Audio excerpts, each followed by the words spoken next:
Alright, so another Formula E race finished. Thought that was quite an exciting race. Second race of the season, Diriyah ePrix race 1. And of course race 2 is tomorrow. So we'll get right into the review, the ramble about today's race. So Buemi started on pole, and Hughes was started alongside him on the front row.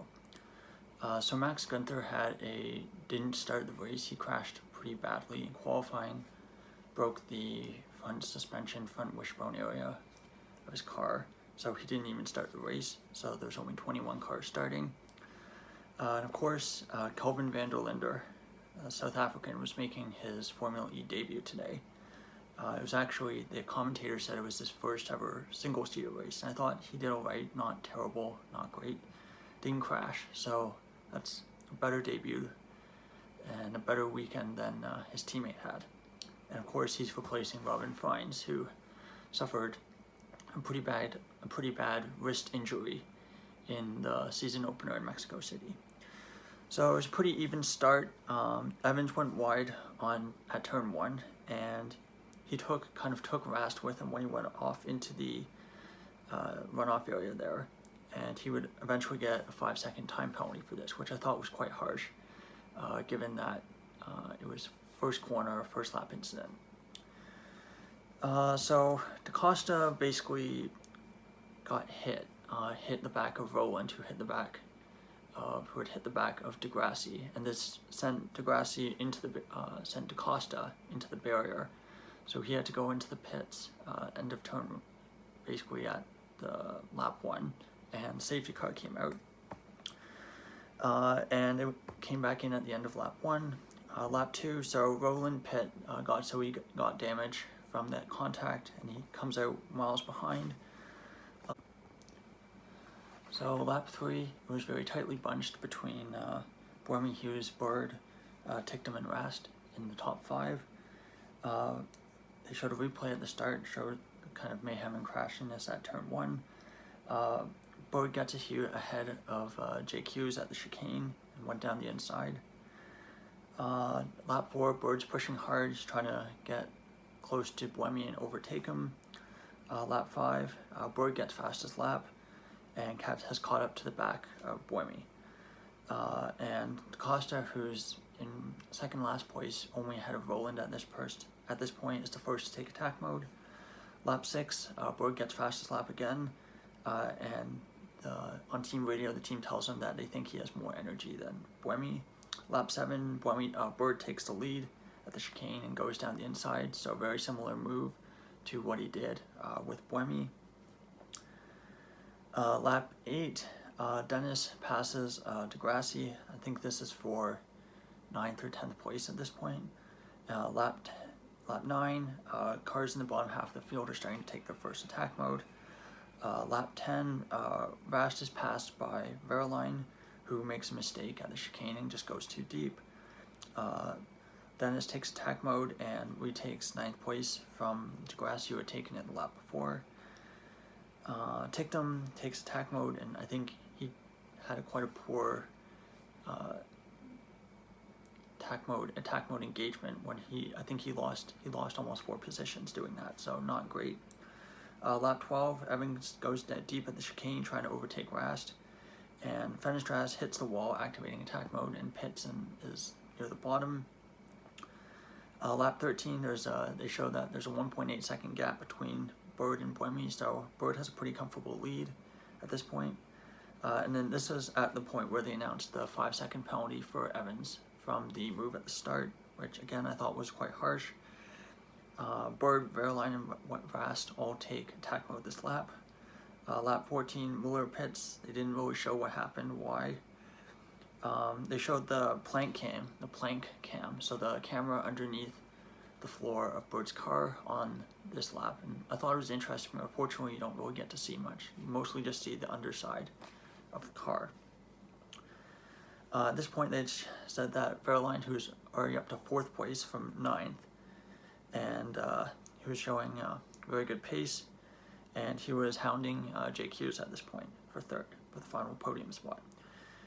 Lap 16, Evans, Hughes, Buemi, the only ones not to take attack mode at this point. So they were a bit compromised on strategy, I thought. Ticktum's right after that had just taken his second attack mode, so going very aggressive on attack mode strategy. And he had said before the race to Vernon Wells that they thought that their car wasn't super great in the race, and I think that kind of showed. They really have pretty good qualifying pace, but the Neos really don't have that efficiency yet to compete during the race. Hughes takes his last attack mode and he comes out behind Rast. Lap 19, Verline's on the back of Buemi with more energy, and the commentators were saying that they think he's the only threat to Bird at this point in the race. Lap 20, Dennis gets to the back of the McLarens at this point, so there's a train from 4th, 5th, 6th, so Rast, Hughes, and then Dennis in 6th. And Burton gets past Ticktum, who at this point is having really poor energy management. Lap 21, Dennis takes attack mode, and at this point he'd gone from 11th to 6th. Lap 23, Lauder passes Ticktum, and Verline is saving energy at this point in the slipstream of Bird. Bird takes attack mode, and so Verline's right behind him. And then lap 24, they show that Verline has 2% more of usable energy than Bird, so he's in pretty good shape. And he goes for the overtake.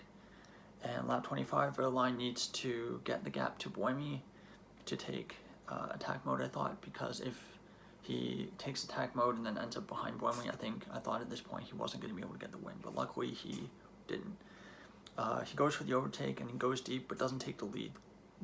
Doesn't take the lead, but locks his rear tires. Lap 26.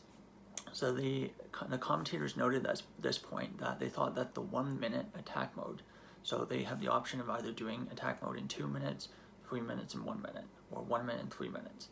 And they were saying that they thought that the attack mode for 1 minute, there's no benefit of it because it takes more than a minute to get back to the chicane, which is the only overtaking spot, which I thought was a good point. So it seemed like the 2 minute was probably the better strategy for attack mode at this circuit. So it'll be interesting to see what teams do tomorrow. Let's see. So lap 27, team asked Bird to save energy. Let's see. Hughes takes second attack mode, and at this point he's behind both Dennis and Cassidy. Lap 29, Verline tries to do the cutback through the chicane, doesn't succeed. Lap 30, Verline takes the lead at the chicane and just goes down the inside, which is the same move that everyone's been doing. You can't really take the outside line because there's not enough space to do the cutback coming onto the second part of the chicane. So the car that's on the inside will always have that advantage. Dennis, and they show that Dennis also got past Rast here. Lap 31, Cassidy was attacking Rast. Lap 32, Dennis is ahead of Buemi and takes attack mode. Lap 33, Dennis gets to back of the Bird. Mortar pits, they showed there was a yellow flag at turn 17, so I don't know if Mortar hit the wall, broke something to cause that yellow flag. Then lap 34, Dennis takes second place, so he gets ahead of Sam Bird. And Verline, same lap, takes attack mode, which I thought was really smart. Lap 35, Dennis, they showed that Dennis had gone up 9 places, so he'd gone from started 11th, was up to 2nd, and Verline had gone up 8 places from 9th to 1st. So I think it really showed how good the Porsche powertrains are so far this season. They looked really good in Mexico, looked really good today.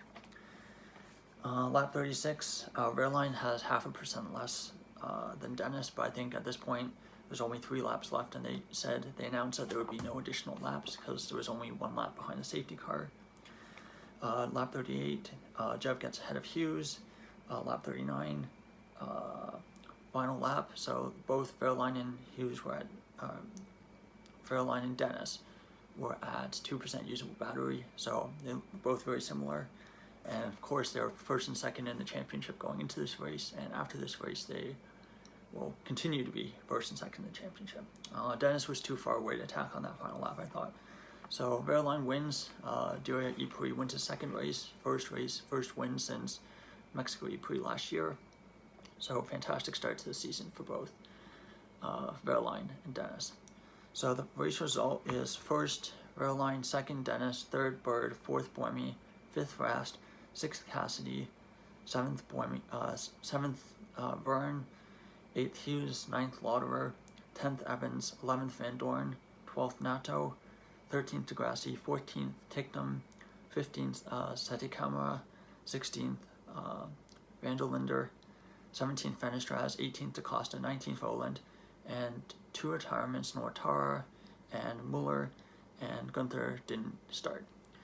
So championship standings as after 2 races are Dennis in first with 44 points, Verline in second with 43 points, Boemi in third with 23 points, Degrassi in fourth with 18 points, Bird in fifth with 15 points, Lauderer sixth with 14 points, tied with Hughes, but has better results, so he's ahead. Rast is on 11 points in 8th, 9th place is Cassidy with 10 points, Vern has 6 points in 10th, DaCosta also has 6 points and he's in 11th, Evans is 12th with 5 points, Van Dorn has single point, 10th place from last race, and then 15th Nato, 16th Roland, 17th Ticknam, 18th Muller, 19th Steadicamera, 20th Fenestras, and 21st Vanderlinder, with Mortara and Fine's not classified yet, all have 0 points. So I thought overall it was a really good race, a bit more exciting than the last race, a bit more overtaking. There's really one really good overtaking spot at that chicane, and besides that, very little overtaking. But I think overall that overtaking spot I think is a better spot to overtake than anywhere on the Mexico City circuit in the current configuration.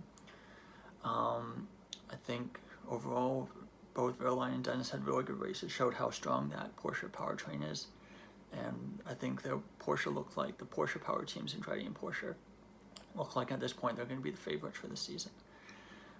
Good bounce back race for Bird and Jaguar. Thought overall Bird had a really strong race. I don't think he could have done any better than that. Boemi, again, similar situation, started on pole, but I think limited by car at this point. But Rast, thought it was a good race, moved up the field a little bit, same with Cassidy and Burton. Hughes, I think, a bit disappointed probably, started 8th, and started 8th from starting 2nd, but I think, he's still learning, he's still very young, but I think having 2 points finishes and being 7th in the championship after your first 2 races in Formula E is a great start. What else? I think Evans, would be disappointed with that. I think he looked good, so he could have had a top 6, top 7 finish, given where he started and where Bird finished. But, he had made a mistake, went deep, and got that 5-second penalty, so I think, unfortunately, he couldn't really have done much better from there. Van Dorn, all right. I think Degrassi, 13th, probably the biggest drop from the last race, but I think that's probably about where their car is right now. I think he got extremely lucky that there was so little overtaking in Mexico that that everyone else behind him couldn't get past. So I think that's kind of really where their car is right now. I think probably another big disappointment would be the Nissans. Their McLarens have obviously showed that powertrain's fast and it's capable of getting good points, but neither of their drivers have any points yet. So I think that's all for today's Ramble, and I'll be back again tomorrow with the Ramble for race 2 for Diriyah. So thank you so much for watching, and I'll talk to you again soon.